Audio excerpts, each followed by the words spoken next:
Muy bien, apreciados hermanos. Esperamos de esta manera concluir nuestro estudio del libro de Hechos. Realmente una inspiración, ¿no? En un servidor se despiertan y se generan una serie de sentimientos o de emociones que son como así cruzados, contrarios, ¿saben? Entre vergüenza de ver la grandeza de este hombre, cómo realmente me abochorna a mí una cosa de esa, hermanos queridos, nuestra pasividad, ¿no? Como tan humanos todavía, pues este era un hombre, lógicamente, de carne y hueso, pero las respuestas, las manifestaciones, realmente, no, hermanos, son para nosotros también un blanco, ¿saben?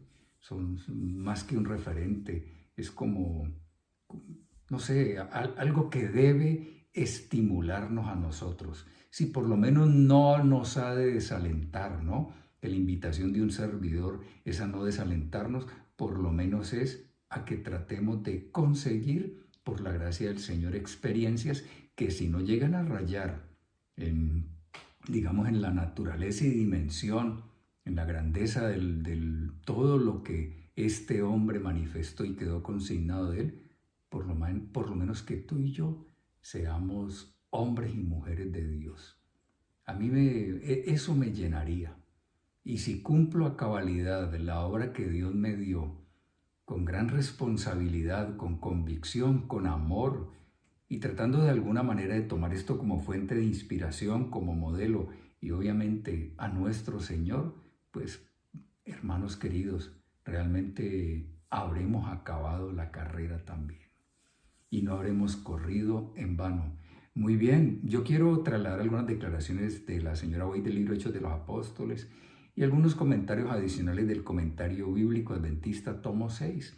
Entonces vamos a emplear estos minutos que nos corresponden para recordar algunas de las cosas que durante la semana y durante las últimas semanas hemos venido estudiando sobre la vida del apóstol Pablo. Oremos, hermanos. Señor amado, tú eres nuestro invitado de honor y ante este gran desafío que tenemos y que se nos presenta desde el ejemplo, experiencia y obra de este hombre de Dios, no nos queda más sino reconocer nuestra pequeñez, nuestra insignificancia, nuestra incompetencia, nuestra vacuidad y suplicarte a ti, Señor, que tengas mucha misericordia de nosotros, que nos saques de este sueño de muerte y que por favor nos traslades a experiencias vivificantes como las que tuvo este hombre. Danos tu espíritu y tu perdón y acompáñanos pues al abrir juntos tu palabra. Bendícenos en el nombre de Cristo Jesús. Amén. Bueno, la señora White dijo lo siguiente. Este es el capítulo 43. Hablando acerca de Pablo, no me voy a anticipar un poco acerca de lo que eran los efectos o consecuencias de un hallazgo hermoso, pues que este hombre había lógicamente tenido y encontrado. Entonces dice, no dijo nada del maltrato que había sufrido a manos de los judíos. Nunca, hermanos, los infamó, ¿verdad? Nunca los difamó. Nunca el apóstol Pablo se refirió mal a ellos. Es lo que dice aquí. No dijo nada del maltrato que había sufrido a manos de los judíos, ni de los repetidos complots para asesinarle. Sus palabras revelaron prudencia y bondad. Es decir, era la sombra del Espíritu que se proyectaba sobre la vida de este hombre y le daba qué hablar y qué decir, cuándo callar y cuándo prorrumpir. Pablo, como si eso fuese poco, no buscaba atención o simpatía personal. Sus intereses personales habían muerto, definitivamente. La señora Boy escribió en el deseado de toda la gente, el amor y el interés propio deben perecer. Por eso les digo, yo no sé qué es lo que se genera y se despierta en mí cuando leo esto. Pablo no buscaba atención ni simpatía personal, sino defender la verdad y mantener el honor del Evangelio. Cuando tú y yo alcancemos esta misma dimensión, hermanos, y nuestra experiencia se parezca a esta, ay, ¿qué nos importa lo nuestro? Búsqueda personal. Realmente habremos muerto a todas esas cosas. Tomemos esto como punto de partida. Ahora, hablando de su encuentro con los judíos, ¿verdad? Una vez llegó a Roma, les relató su propia experiencia. Aquellos a quienes que vinieron por comentarios a buscarle. Sí, aquellos a quienes él lógicamente también pues atrajo. Entonces les relató su propia experiencia y les presentó argumentos de los escritos del Antiguo Testamento con sencillez, sinceridad y poder. Miren las cosas que van quedando en la estructura de un hombre. Cuando este hallazgo es la realidad, el tesoro escondido y la perla de gran precio. En primer lugar, como leímos, hermanos, no buscaba simpatía, no buscaba ni atención ni simpatía personal, sino una sola cosa había en su mente: presentaré el Evangelio y a Jesucristo. No habló mal de ellos tampoco, un hombre que caminaba en la justicia. Y además de eso, ¿verdad? Con un manejo muy hábil de las Escrituras, muy reputado el apóstol Pablo en este sentido, pero mire lo que le sumaba a su personalidad, que un día no fue así. Les presentó los argumentos escritos del Antiguo Testamento con sencillez, con sinceridad y obviamente con poder. Definitivamente, las modificaciones o mejoras de nuestra vida van a ser un triste engaño y algún día cosecharemos desengaños, mis apreciados hermanos. Lo que necesitamos es una renovación, una transformación de la naturaleza, porque tengo la seguridad que el apóstol no era así. Miren lo que pasó con Esteban para recortar este incidente. Pero aquí, hermanos, por contrapartida, ¿verdad? Por contraste, dice que Pablo, al encontrarse con ellos, siendo que ya ustedes saben cómo lo instigaban, les relató su propia experiencia, les presentó los argumentos de los escritos del Antiguo Testamento y había en su estilo, en su voz y en su personalidad, sencillez, sinceridad y poder. Y luego sigue diciendo: el apóstol mostró que la religión no debe consistir en ritos ni ceremonias, credos ni teorías. Si así fuera, el hombre natural podría entenderla por investigación, así como se entienden las cosas de este mundo. Hermanos, la Biblia no es un libro de texto más, al cual se puede abordar simple y sencillamente por el aspecto intelectivo de un individuo cognitivo. No, la Biblia es inspirada por Dios y tú y yo necesitamos permanentemente la guianza para que el texto se ilumine cuando Dios nos habla y podamos reconocer y oír la voz de Dios, que tengo la certeza por experiencia personal, que yo sé que ustedes también, no hace vibrar la membrana timpánica. Es una cuestión que en la parte más elevada del ser percibimos, diría yo, sentimos, de alguna manera somos conscientes y nos deja completamente en silencio. Y llegamos a la conclusión: el texto me habló, escuché la voz de Dios. Oh, hermano, cuando toda otra voz calla y en su presencia esperamos, el silencio hace más perceptible la voz de Dios. Necesitamos eso. Entonces, el apóstol se esforzó por mostrar que la religión no son solamente ritos ni ceremonias. Pidámosle al Señor que de alguna manera nosotros trascendamos, hermanos. Puede ser que nos hayamos quedado incluidos en experiencias de esta índole y no nos damos cuenta. Ese es el problema de la iglesia de Apocalipsis 3, la séptima iglesia, ¿verdad? Tampoco es un conocimiento, ¿verdad? Ni son cuestiones teológicas, credos y teorías. Pues si así fuera, repito, el hombre natural podría entenderlo por investigación, así como se entienden las cosas del mundo. Pero Pablo enseñó Ojo a esto, por favor, que la religión es un positivo poder salvador. No es una modificación ni una mejora de la vida, sino una transformación de la naturaleza. Cuando yo considero un vegetal y recuerdo el proceso fotosintético, cómo a partir de un pigmento que tienen las hojas y en las partes verdes, un vegetal llamado clorofila, muy similar en su estructura química a la hemoglobina de nuestra sangre.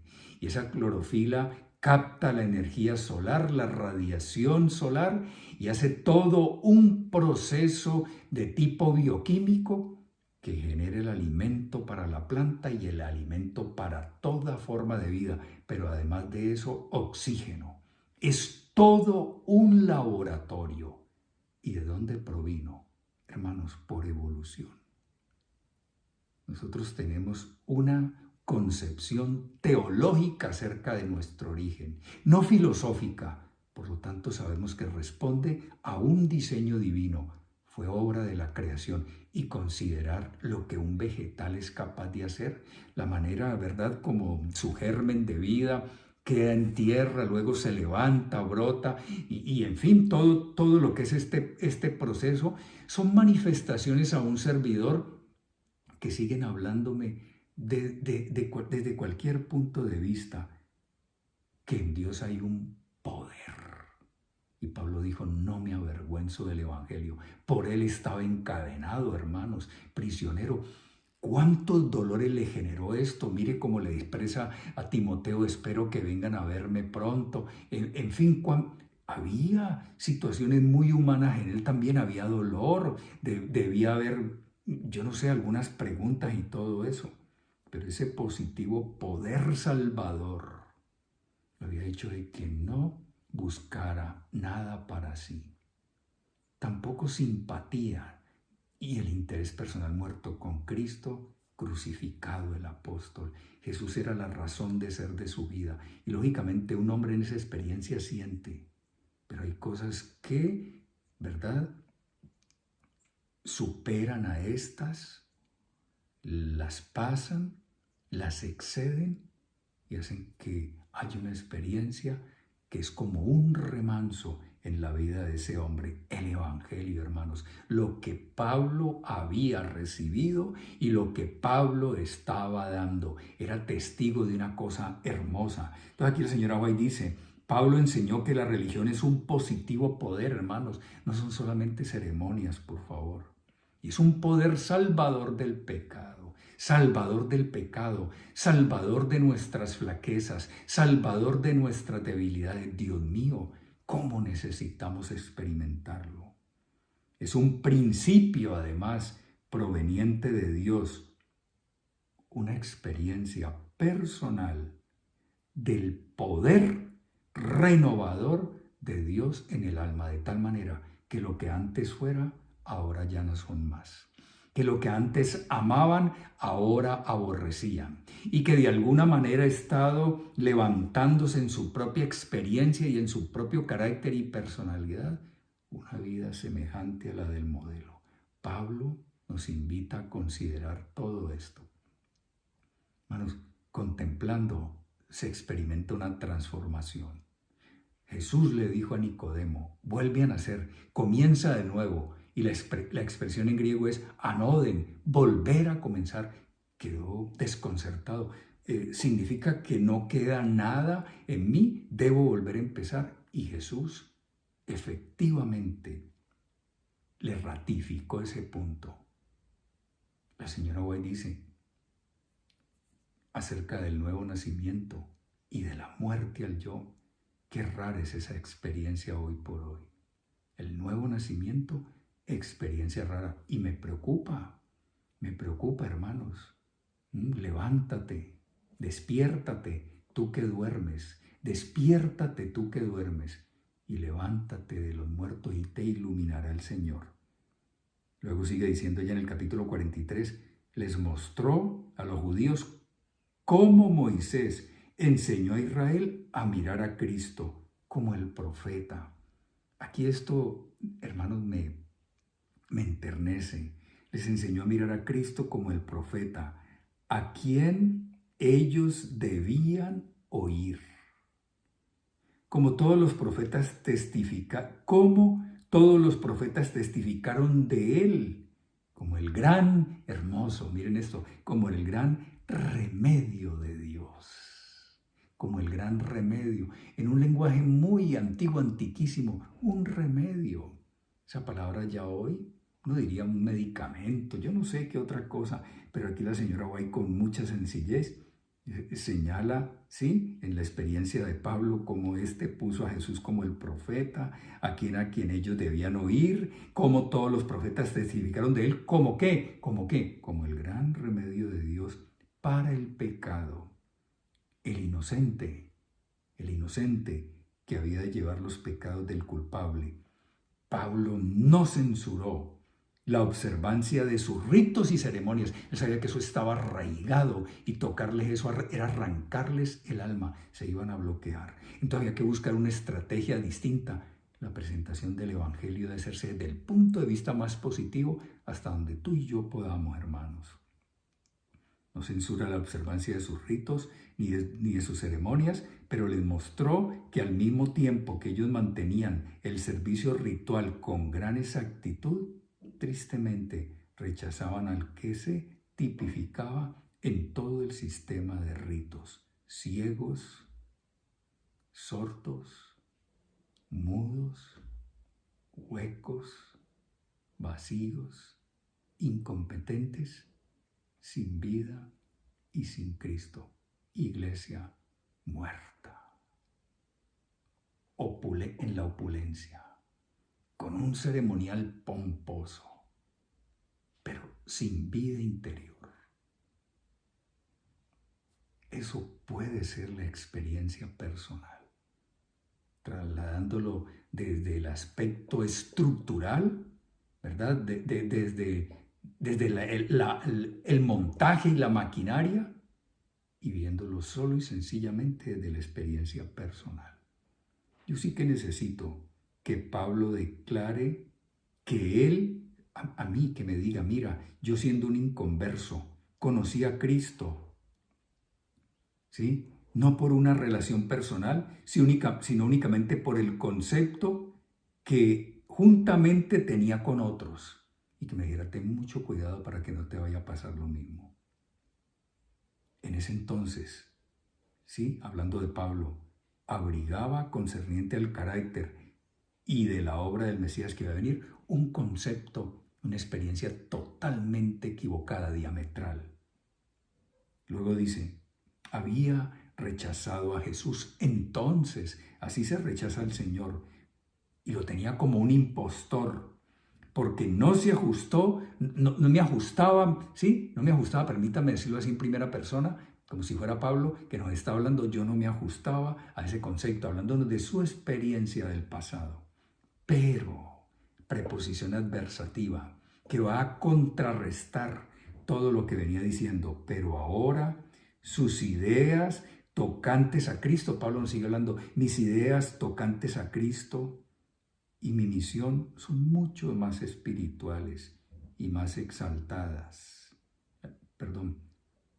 Mis ideas tocantes a Cristo y a la misión de Él, ahora las veo mucho más espirituales y exaltadas, porque he experimentado el encuentro personal con el Señor. El apóstol afirmó que no presentaba a Cristo según la carne. Herodes lo vio en los días de su humanidad. Anás también lo vio, escuchen esto, que asimismo Pilato y los sacerdotes y gobernantes y los soldados romanos lo vieron. Pero ellos no lo vieron con ojos de la fe, como el Redentor glorificado. Comprender a Cristo por fe y tener un conocimiento espiritual de Él es mucho más deseable, ¿verdad?, con una relación personal con Él, tal como apareció en la tierra, repito. Comprender a Cristo por la fe y tener un conocimiento espiritual de Él era más deseable que una relación personal con Él, tal como apareció en la tierra, porque eso no les alcanzó a los personajes que cito aquí. La comunión con Cristo que Pablo gozaba ahora era íntima. ¿Verdad que produce esto? Yo diría como envidia santa, ¿sí? Si se puede hablar así.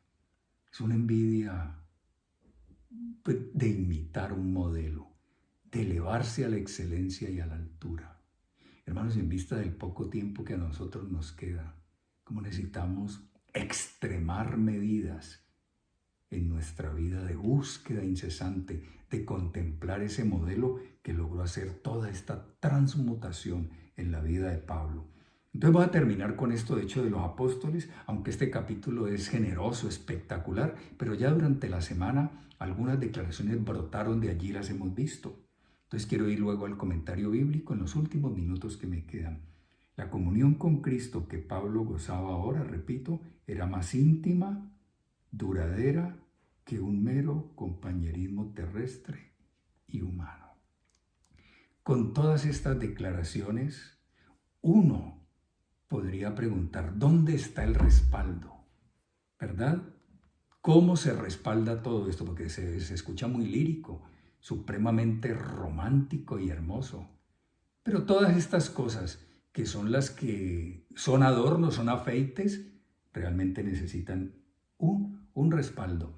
Voy a leer algunas cositas del comentario bíblico que vienen a ser el efecto y la consecuencia que se manifestaron evidentemente en la vida del gran apóstol, que decía que realmente había algo interior que respaldaba todo esto que nosotros estamos leyendo. Dice así el comentario bíblico: durante años Pablo había anhelado visitar a Roma y predicar allí el Evangelio. ¿De acuerdo? En esa vena misionera que tenía. Pero debe haber reflexionado en el gran contraste entre ese anhelo y las realidades que lo rodearon a su llegada. Nunca se imaginó que fuera encadenado y bajo todas esas circunstancias, hasta un naufragio y una serpiente. Nunca se lo imaginó, pero la providencia de Dios lo estaba guiando ante eso. Tú y yo debemos guardar silencio y atenernos a la providencia, filosofía providente. Perdón, hermanos. Dice luego, pero más allá de este contraste, Pablo encontró razones para cobrar aliento. Sí, porque el hombre de Dios no puede ser aplastado por las circunstancias adversas que lo golpean, aun cuando sufra, hermanos. En lugar de considerarse y simpatizar consigo mismo, Pablo encontró razones para cobrar aliento, así como para experimentar una nueva seguridad de la conducción de Dios, confianza en Él. Pablo sabía encontrar razones que le dieran una gran esperanza en medio de las circunstancias aparentemente más desanimadoras y desalentadoras. Sigue diciendo el comentador. El cristianismo de Pablo hacía de él un decidido hombre y permanente optimista. Miren cómo cambian los valores cuando uno encuentra a Cristo. Recuerden que al llegar allí a la plaza pública, siendo objeto de las miradas de escarnio y del ridículo y del señalamiento, encadenado y preso, hermanos, el anciano apóstol, un hombre salta de la multitud y lo reconocen y lo aclaman, hermanos, y todo ese tipo de palabras de encomio, de gratitud, de reconocimiento, hicieron que nueva vida cobrara el apóstol, porque las gratificaciones de un obrero, las gratificaciones mías, tienen que ser distintas, hermanos, a todo aquello que tenemos como contraprestaciones que este mundo nos entrega por prestar obviamente un servicio. Y hay muchas personas que se satisfacen y se gozan con esa, pero qué hermoso es gozarse con la aprobación de Dios, con la providencia que te conduce a pesar de todo, con las almas que se rinden y con esas exclamaciones y declaraciones de reconocimiento, de gratitud y de humildad que tuvieron estos hombres, ese valor, ese arrojo para poder darle al hombre de Dios un respiro, un nuevo aire. ¿Ven? Un poco más adelante el comentador dice, Pablo, un hombre de elevado carácter, notable sabiduría y de gran poder espiritual. Esto es lo que nosotros deberíamos desear, ¿verdad? La perla de gran precio, el tesoro escondido. Todas estas cosas, elevado carácter, notable sabiduría y poder espiritual, le habían granjeado el favor y la gratitud del centurión. Miren ahora un efecto más. ¿De acuerdo? Aquel hombre rudo, difícil, Julio, ahora le ganó la voluntad y lo doblegó. ¿Qué razones? Su carácter, su paciencia, su pureza, su sabiduría. Y obviamente esto le dio poder.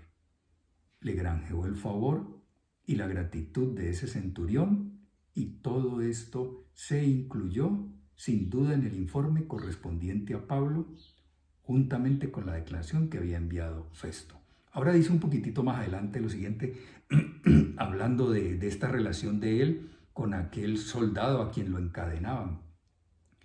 Dice de la siguiente manera: ¿cuál debió ser la impresión causada sobre un soldado pagano al estar encadenado hora tras hora con el apóstol? Y luego pregunta de una manera reflexiva, ¿cuál sería la impresión sobre un pagano que estuviera encadenado así a cada uno de nosotros? ¿Qué es nuestra religión hoy? ¿Qué es nuestra experiencia? ¿Qué es lo de Dios? ¿Profesión? ¿Sueño? ¿O estupenda realidad? Aquí pregunta, ¿cuál sería la impresión sobre un pagano estuviera encadenado así a mí? ¿Qué fragancia respiraría? Dice, como la guardia se cambiaba con frecuencia, cualquier impresión producida por la vida de Pablo durante los 2 años de su encarcelamiento debe haberse divulgado ampliamente entre todo el cuerpo de soldados. Ganó entonces ascendencia, porque en el deseo de toda la gente, la señora White dice, los hombres pueden desafiar nuestra lógica, combatir nuestros argumentos, resistir aún a nuestras súplicas, pero nunca podrán, hermanos, ni contraponer, ni contrarrestar, ni desmentir una vida de servicio, de amor abnegado por ellos. Y eso era lo que se veía en la vida del apóstol Pablo. Era el encuentro con la verdad lo que había hecho esta transformación en este hombre que se dejaba ver en cada una de las cosas que forman parte de su comportamiento, de su actitud frente a las circunstancias, diría yo, de su temperamento, de su personalidad, de su carácter, de él como todo, de la obra que hacía. Y algo más terminando, increíble esto otro, ¿cómo trataríamos tú y yo a los judíos? Aquí el comentario dice, la regla de Pablo siempre había sido al judío primeramente, se sentía deudor. Dice, por algo más de 2 años había estado preso en poder de los romanos y además encadenado. Los judíos habían causado su arresto y sus continuas acusaciones lo mantenían en prisionero a ellos. Sin embargo, pensaba en ellos. Ahora dice, amaba al pueblo judío y el efecto que sentía por los suyos no había disminuido por haber sufrido a manos de ellos. A pesar de las injusticias que había experimentado en manos suyas, no los censuró ni levantó acusación alguna contra su pueblo. Había apelado a César, no con el propósito de causar dificultades para los judíos de Roma o de otras partes, sino únicamente porque no le quedaba otro recurso. Apreciados hermanos, el tiempo se me ha ido. Había algunas otras cosas que yo he querido tener aquí como consecuencias o efectos, ¿verdad?, de lo que fue la experiencia del apóstol Pablo, para que veamos que todo esto debe trascender sencillamente al ceremonial. Pero permítanme concluir, sí, estoy rebasando el tiempo. Permítanme concluir con un texto que durante la semana vimos y fue lo que él escribió en su segunda epístola a Timoteo. Le dijo, porque yo ya estoy para ser sacrificado. Presentía ya, hermanos, el momento final. Yo ya estoy para ser sacrificado y el tiempo de mi partida está cercano. pero le asistí a esta convicción, porque Dios no lo abandonaba. He peleado la buena batalla, he acabado la carrera, he guardado la fe. ¿Para qué más, hermanos? Por lo demás, me está guardada la corona de justicia, la cual me dará el Señor, juez justo, en aquel día, y no solo a mí, sino a todos los que aman su venida. Tú y yo. Podríamos escribir esta misma página de gloria por amor y para la honra de nuestro Maestro, aquel ser que atrajo, encantó y ocasionó todo esto en Pablo. ¿Quisiéramos tú y yo andar tras los mismos caminos? ¿O quisiéramos ser encontrados como la excepción a esto? Bueno, nuestra decisión es importante. Escoge pues la vida, dijo el Señor. Amoroso Padre, gracias te damos por tu palabra. Y ante las flaquezas y deficiencias que desnuda, quisiéramos pedirte que en tu infinita compasión continúes tu obra de limpieza, de transformación, de elevación en cada uno de nosotros, en nuestro corazón. Te escogemos hoy a ti y te entregamos nuestra mente como morada, como centro de actividades tuyas, como el trono sobre el cual tú te sientas. Por favor, hazlo en nosotros también y gracias por todo y por tanto, en el nombre de Jesús. Amén.